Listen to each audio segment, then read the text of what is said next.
passione per il mosaico è nata fin dai tempi che facevo le elementari, si può dire, no? Che poi sono entrato dentro l'Istituto Statale d'Arte a Venezia e ho lavorato con il professor Gregorini, col quale mi ha portato avanti, diciamo, tecnicamente e anche, diciamo, nella forma di come mettere il mosaico. Ho portato avanti tutta la mia ricerca e poi naturalmente ho lavorato con altri insegnanti tipo Gatto, ho sviluppato parecchi lavori in lavori diciamo in varie chiese, ecco.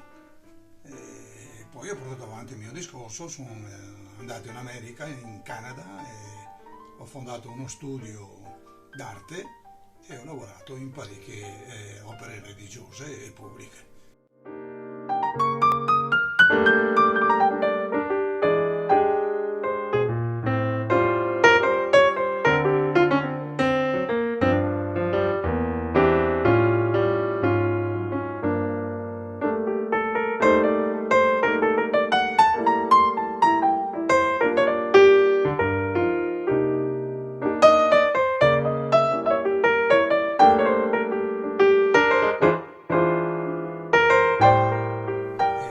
Nel 73 ho deciso di ritornare in Italia, sapendo che c'era Emilio Vedova come docente dell'arte all'Accademia di Venezia.